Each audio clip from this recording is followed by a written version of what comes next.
السلام علیکم ورحمۃ اللہ تعالی وبرکاتہ۔ نحمده ونصلي ونسلم على رسوله الكريم اما بعد فاعوذ باللہ من الشیطان الرجیم بسم اللہ الرحمن الرحیم ان اللہ وملائکته یصلون علی النبی یا ایہا الذین آمنوا صلوا علیہ وسلموا تسلیما اللہم صل علی سیدنا ومولانا محمد معدن الجود والکرم وآلہ الکرام وابنہ الکریم وبارک وسلم صلاۃ وسلام علیک یا رسول اللہ صلی اللہ تعالی علیہ وسلم۔ سورہ بقرہ کی چوتھی آیت کریمہ کے ایک جز وَيُقِيمُونَ الصَّلَاةَ کی تفسیر جاری ہے، یعنی مومنین کی شان یہ ہے کہ وہ غیب پر ایمان رکھتے ہیں اور نماز قائم کرتے ہیں۔ تو نماز کا چونکہ اس آیت کریمہ میں ذکر آیا، اس لیے نماز پڑھنے کی فضیلت بھی بیان کی گئی، نماز کیسے پڑھی جائے، نماز کے وقت کیفیت کیا ہونی چاہیے، نماز پڑھتے وقت نماز پڑھنے والے کی حالت کیا ہونی چاہیے، اس کو بیان کیا، اور نماز کے اسرار، اس کے راز اور اس کی حکمتوں کو اس سے پہلے والے درس میں بیان کیا۔ یہاں پر نماز کی رکعتوں کے بارے میں بیان کرتے ہیں کہ یہ نماز کی رکعتیں کیسے مقرر ہوئی۔ یعنی ہم غور کریں، کبھی ہمارے ذہن میں بھی سوال آتا ہوگا کہ ظہر کی نماز میں، فرض نماز میں 4 رکعتیں کیوں ہیں، مغرب میں 3 کیوں ہیں اور فجر میں 2 کیوں ہیں؟ تو یہ الگ الگ انبیاء کرام کی سنت کے مطابق، یعنی الگ الگ انبیاء کرام نے نمازیں پڑھی ہیں۔ یہ بعض کوئی نبی ایسے تھے جنہوں نے فجر کی نماز 2 رکعت پڑھی تو اس کو شامل کر دیا گیا، 2 رکعت ہی رکھی گئی، اور کوئی نبی تھے جنہوں نے ظہر کے وقت 4 رکعت پڑھی تو ظہر کے وقت 4 رکعت مقرر ہو گئی، اسی نبی کی سنت پر عمل کرتے ہوئے۔ اسی کو بیان کرتے ہیں کہ نماز کی رکعتیں مختلف اس لیے ہیں کہ یہ نمازیں گزشتہ پیغمبروں کی ایک لحاظ سے یادگار ہے، ان کی یادگار کے طور پر یہ رکعتیں باقی رکھی گئی۔ چونکہ حضرت آدم علیہ السلام نے فجر کے وقت 2 ہی رکعتیں پڑھی تھی اور حضرت ابراہیم خلیل اللہ نے ظہر کے وقت 4 رکعتیں پڑھی تھی، تو ان کی سنت کو باقی رکھنے کے لیے ظہر کی 4 رکعت ہو گئی اور فجر کی 2 رکعت ہو گئی۔ وہی کہہ رہے ہیں اس لیے ہم بھی اتنی رکعتیں نماز پڑھتے ہیں۔ نیز طبیب کے نسخے میں دوائیں مختلف وزن کی ہوتی ہیں، یعنی ایک تو یہ نقلی دلیل ہو گئی، انبیاء کرام کی سنت کی وجہ سے ہم ہر نماز میں اتنی رکعتیں پڑھتے ہیں، اور عقلی دلیل دے رہے ہیں یہ رکعتوں کی تعداد کے مختلف ہونے کی وجہ بتا رہے ہیں۔ کہتے ہیں کہ طبیب کے نسخے میں دوائیں مختلف وزن کی ہوتی ہیں۔ پرانے زمانے میں جو حکیم ہوا کرتے تھے وہ الگ الگ وزن کی دوائیں دیتے، یا یہ کہ جو دوا تیار کی جاتی تھی تو اس میں جو جڑی بوٹی شامل کی جاتی اس کا وزن الگ الگ ہوتا تھا۔ کسی دوا میں کوئی الگ وزن کی جڑی بوٹی ہے، کسی دوا میں زیادہ اس کو شامل کیا گیا، کسی جڑی بوٹی کو کم شامل کیا گیا، یہ ہوتا ہے۔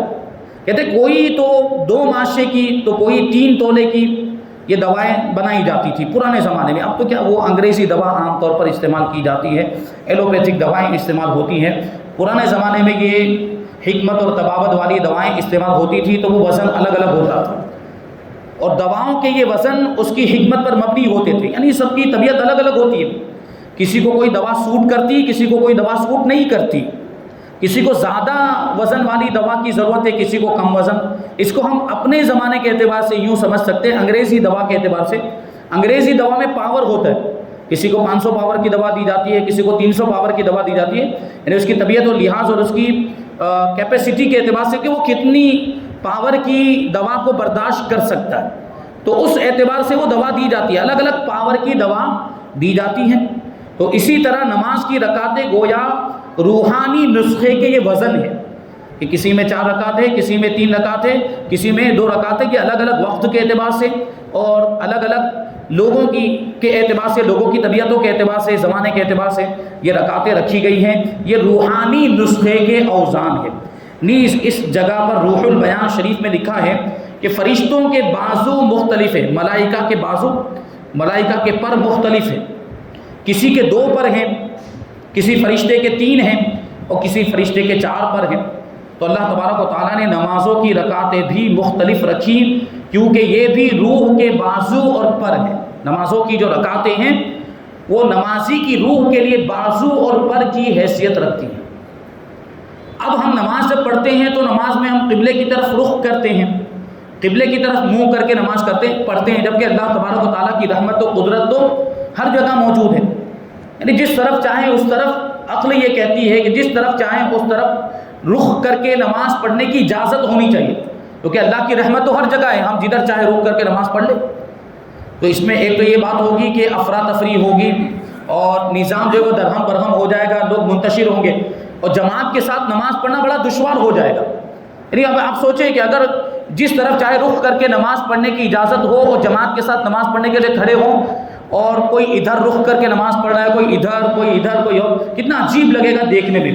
جبکہ ابھی اس وقت جو طریقہ ہے اسلام نے ہمیں عطا فرمایا، قبلے کی طرف رخ کر کے نماز پڑھنا ہے، وہ کتنا پیارا طریقہ، دیکھنے میں بھی کتنا اچھا لگتا ہے، کتنا خوبصورت لگتا ہے کہ ایک ساتھ میں سب صفوں میں کھڑے ہوئے ہیں، ایک ہی طرف رخ کر کے کھڑے ہوئے ہیں، اور جو جماعت کے ساتھ نماز پڑھی جاتی ہے اس کی خوبصورتی اور زیادہ ہوتی ہے کہ ایک ساتھ میں رکوع کیا جاتا ہے، ایک ساتھ میں سجدہ کیا جاتا ہے، اور ایک ساتھ میں ہی قیام بھی کرتے ہیں، قعدہ بھی، سارے ارکان ایک ساتھ میں ادا کرتے ہیں، تو دیکھنے میں بھی اچھا لگتا ہے۔ تو قبلے کو منہ کیوں کیا جاتا ہے، اس میں حکمت کیا ہے؟ قبلے کی طرف رخ کرنے میں حکمت یہ ہے کہ کعبہ معظمہ تمام زمین کی اصل ہے، خانہ کعبہ یہ تمام زمین کی اصل ہے، بلکہ مکہ مکرمہ کو ام القریٰ بھی اسی وجہ سے کہا جاتا ہے۔ ام القریٰ کا مطلب یہ ہوتا ہے ساری بستیوں کی اصل، ساری بستیوں کی ماں، اور ماں کو بھی اس لیے کہا جاتا ہے عربی میں کیونکہ ماں جو ہے اولاد کی اصل ہوتی ہے۔ تو مکہ مکرمہ یہ پوری زمین کی اصل ہے، خانہ کعبہ یہ پوری زمین کی اصل ہے، کیونکہ زمین وہاں سے ہی پھیلی ہے۔ مطلب کیا ہے، اس کے پیچھے ایک روایت ہے، واقعہ ہے کہ جب یہ زمین بنی تو اس زمین پر پانی ہی پانی تھا، یہ خشکی نہیں تھی، لینڈ نہیں تھا۔ جب جیسے اب یہاں ہم جب رہ رہے ہیں تو یہ خشکی ہے، یہ لینڈ ہے، اس کے اوپر ہم رہتے ہیں، لیکن جب پہلے اس زمین کو بنایا گیا تھا تو اس وقت پوری روئے زمین پر پانی ہی پانی تھا، یہ خشکی کا نام و نشان موجود نہیں تھا، تری ہی تری تھی۔ اور اس کے بارے میں اللہ تبارک تعالیٰ نے ارشاد فرمایا کہ وَكَانَ عَرْشُهُ عَلَى الْمَاءِ، کہ جب پوری روئے زمین پر پانی ہی پانی تھا تو اللہ تبارک و تعالیٰ کا عرش اسی پانی کے اوپر تھا، اسی پانی پر تھا۔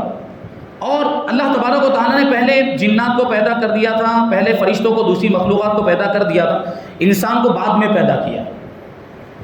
تو پھر اللہ تبارک و تعالیٰ نے جب چاہا، اللہ تبارک و تعالیٰ کی مرضی ہوئی تو اس زمین میں جھاگ پیدا ہوا۔ جھاگ سمجھتے ہیں آپ لوگ، صابن میں جو جھاگ ہوتا ہے، صابن ہے یا اس طرح کی جو چیزیں، پاؤڈر سرف وغیرہ میں جو جھاگ نکلتا ہے اس پر پانی ایسے رگڑے تو جھاگ، یعنی جس کو ہم لوگ کیا بولتے ہیں، پھیڑ بولتے ہیں، وہ جھاگ۔ تو زمین میں جو پانی موجود تھا پوری روئے زمین پر، پوری ارتھ پر، کہیں پر بھی خشکی نہیں تھی، لینڈ نہیں تھا، پانی ہی پانی تھا، اسی پانی میں جھاگ پیدا ہوا۔ جیسے کہ ابھی بھی ہم سمندر میں جائیں تو سمندر کا پانی حرکت کرتا ہے، سمندر کے کنارے پر دیکھیں تو اس میں جھاگ پیدا ہوتی ہے، وہ سفید سفید جھاگ پیدا ہوتی ہے۔ تو یہ جھاگ پیدا ہوئی اور پھر یہ جھاگ ہی دھیرے دھیرے پوری روئے زمین پر پھیل گئی۔ پورے جو پانی کا جو پورے روئے زمین پر جو پانی تھا اسی پانی میں یہ جھاگ پھیل گئی، اور پھر زمانہ گزرتے گزرتے یہ جھاگ خشکی میں تبدیل ہو گئی، لینڈ میں تبدیل ہو گئی، یہی زمین بن گئی۔ نہیں، جہاں جہاں وہ جھاگ پہنچی تھی وہاں وہاں خشکی کی یہ زمین تیار ہو گئی۔ تو اس طریقے سے یہ 7 بر اعظم بن گئی، جو 7 کھنڈ بنے ہیں یہ اسی طریقے سے بنے۔ اس کے بارے میں بیان کیا جاتا ہے کہ وہ جھاگ جو سب سے پہلے جس جگہ پر پیدا ہوئی یہ وہی جگہ ہے جہاں پر آج خانہ کعبہ موجود ہے۔ سب سے پہلے وہ جھاگ وہیں پر پیدا ہوئی، پھر وہیں سے پوری روئے زمین میں وہ جھاگ پہنچی ہے اور یہ خشکی کے علاقے بنے ہیں۔ تو اس کا مطلب کیا ہوا کہ اصل پوری روئے زمین کی اصل کیا ہوئی، خانہ کعبہ، کیونکہ خانہ کعبہ ہی سب سے پہلے وہاں پر وہ زمین بنی ہے، پھر بعد میں دوسری زمینیں بنی ہیں اور خشکی کے علاقے بنے ہیں۔ تو اس سے پتہ چلا کہ خانہ کعبہ یہ پوری روئے زمین کی اصل ہے، اور یہ ایک مسلمہ حقیقت ہے، مانی جانی ہوئی پہچانی ہوئی حقیقت ہے، غیر بھی اس کو تسلیم کرتے ہیں۔ سائنسدانوں نے بھی اس کو پروف کیا ہے کہ خانہ کعبہ اس وقت جہاں پر موجود ہے وہ زمین کا سینٹر ہے، زمین کا مرکز ہے۔ پوری روئے زمین، پوری ارتھ کا اگر وہ اندازہ لگایا جائے، اس کی پیمائش کی جائے، اس کو ناپا جائے تو مکہ مکرمہ پوری زمین کے بیچوں بیچ میں موجود ہے۔ یہ سب لوگ مانتے ہیں، تسلیم کرتے ہیں، یعنی پوری روئے زمین کا مرکز ہے مکہ مکرمہ، تو اب ظاہر سی بات ہے اسلام صرف مکہ مکرمہ میں تو نہیں ہے، یقیناً اسلام وہاں سے پھیلا ہے، مکہ مکرمہ مدینہ منورہ سے پھیلا، اس کی ابتدا وہاں سے ہوئی، اس کی شروعات وہاں سے ہوئی، لیکن مسلمان تو پوری دنیا میں پھیلے ہوئے ہیں، تو جو وہاں رہتے تو وہ رخ کرتے تو بات سمجھ میں آتی، لیکن پوری روئے زمین کے لیے بھی تو، پوری روئے زمین کے مسلمانوں کے لیے، دوسرے ملکوں میں رہنے والے مسلمانوں کے لیے بھی تو کوئی ایک قبلہ متعین کیا جانا ضروری تھا، کوئی ایک سمت، کوئی ایک جہت، کوئی ایک ڈائریکشن کہ جس کی طرف رخ کر کے نماز پڑھی جائے۔ تو خانہ کعبہ کو اسی وجہ سے قبلہ مقرر کیا گیا کہ اس میں سب کے لیے آسانی، کیونکہ وہ زمین کے بیچوں بیچ میں موجود، چاہے اب کوئی کسی بھی ملک کا رہنے والا ہو، اس کے لیے آسانی اسی میں ہے کہ اس کی طرف رخ کرے جو زمین کے سینٹر میں ہو، جو مرکز ہو، جو بالکل بیچ میں ہو، تو اسی میں آسانی تھی۔ خانہ کعبہ کو اسی وجہ سے قبلہ بنایا گیا۔ کعبہ اور قبلہ میں فرق ہے، یہ آپ دونوں باتیں یاد رکھیں گے۔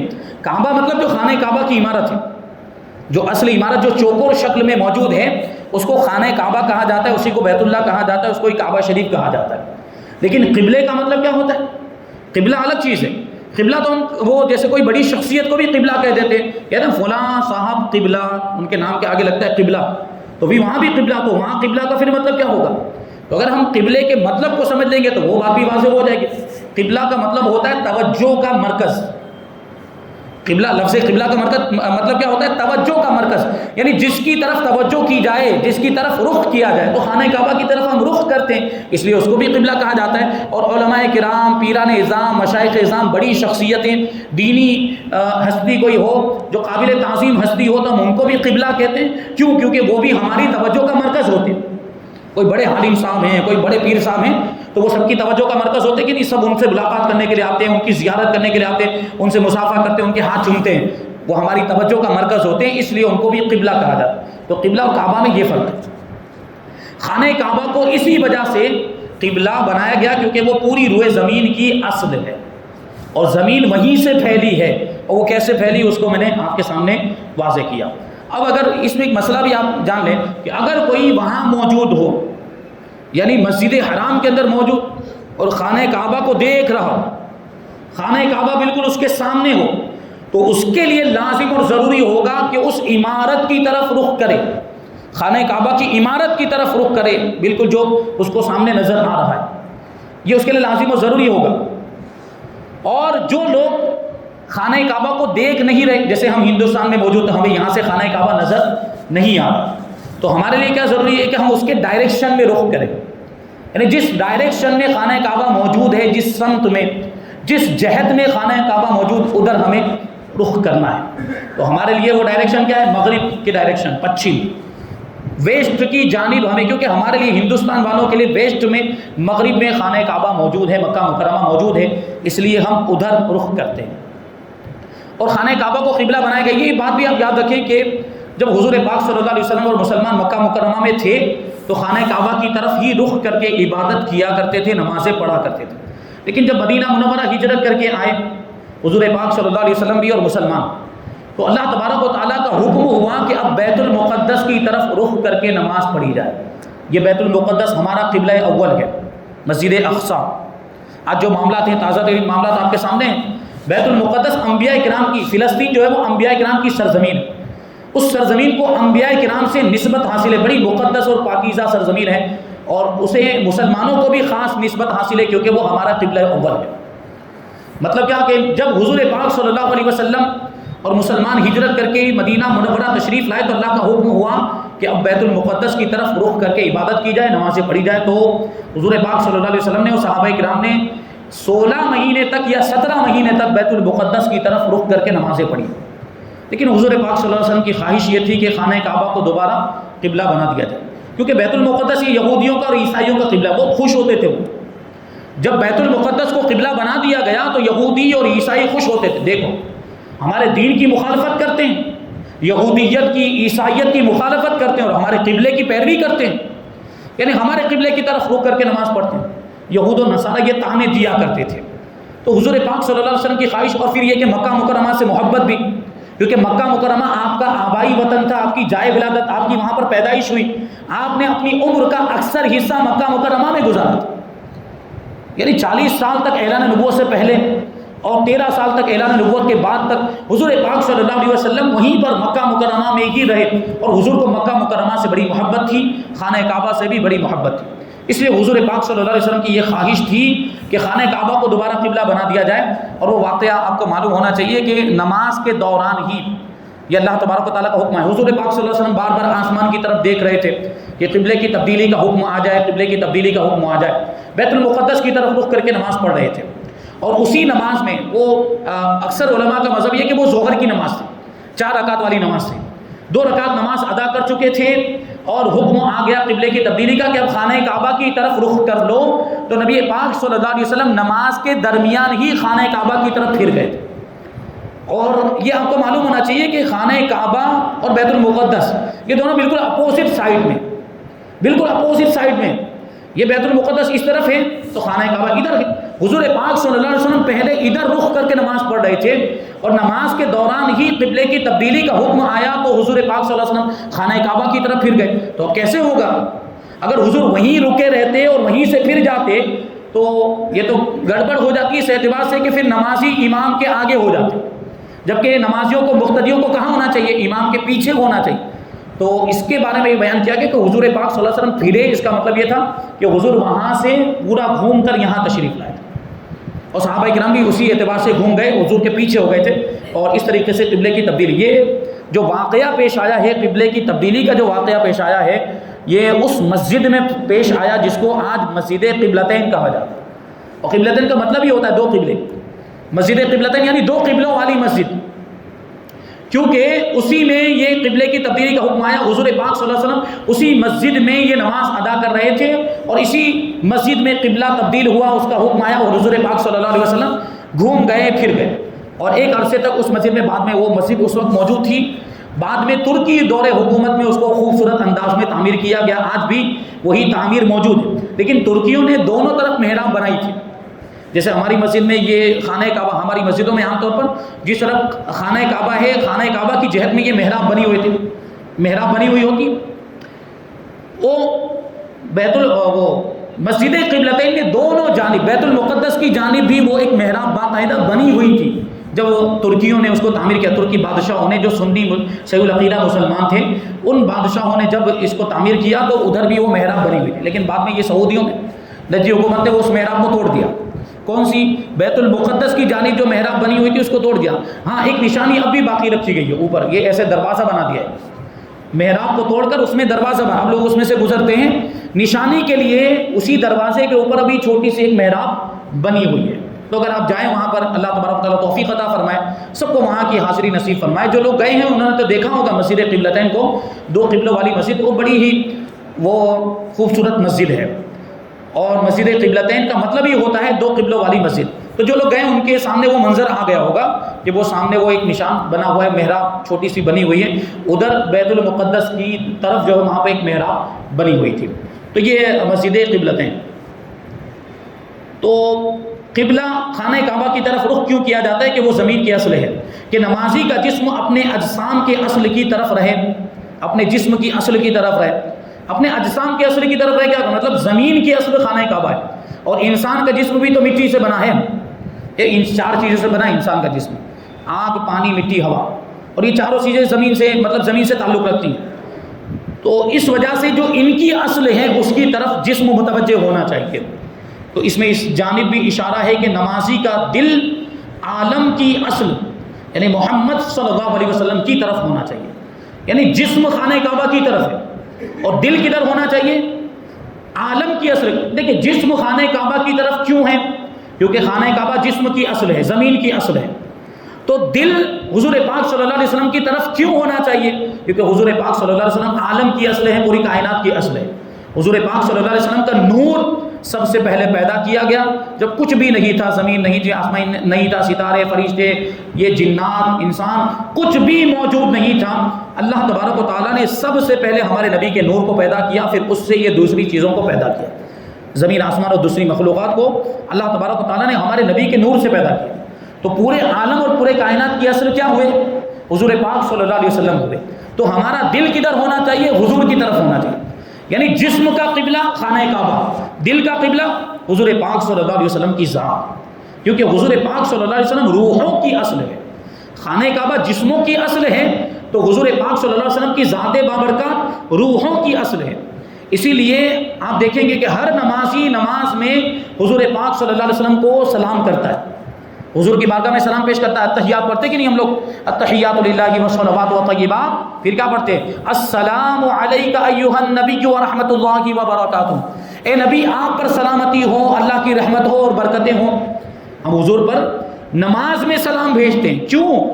کیونکہ ہماری روح کا قبلہ حضور پاک صلی اللہ علیہ وسلم کی ذات ہے، اور اسی وجہ سے اگر کسی نمازی کو نماز کی حالت میں حضور پاک صلی اللہ علیہ وسلم پکاریں، اس کو بلائیں، نماز کی حالت میں اگر کسی مسلمان کو حضور بلائیں تو اس پر واجب، لازم اور ضروری ہے کہ وہ اپنی نماز کو توڑ کر، اپنی نماز کو چھوڑ کر حضور کی بارگاہ میں حاضر ہوتا ہے، کیونکہ حضور ہماری نماز کا بھی قبلہ، یہ نماز بھی تو ہمیں حضور کے صدقے میں ملی ہے، حضور پاک صلی اللہ علیہ وسلم کے صدقے میں نماز ملی، تو حضور ہماری روحوں کا قبلہ ہیں، اس لیے نماز میں بھی اگر حضور بلائیں تو حضور کی بارگاہ میں حاضر ہونا واجب ہے۔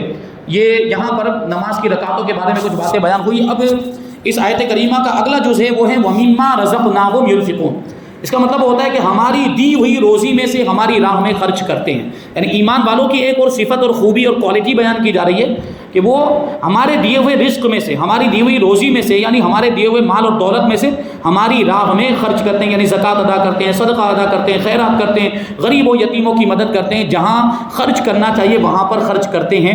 تو یہ ایمان والوں کی صفت آیت کریمہ کے آنے والے حصے میں بیان کی جائے گی، انشاءاللہ اس کی تفسیر بھی ہم آئندہ درس میں شامل کریں گے۔ اللہ تبارک و تعالیٰ کی بارگاہ میں دعا ہے کہ جو کچھ بھی بیان ہوا اس پر ہم سب کو عمل کرنے کی توفیق عطا فرمائے، اور نور قرآن سے ہم سب کے دلوں کو روشن اور منور فرمائے۔ وما علینا الا البلاغ۔ الفاتحہ۔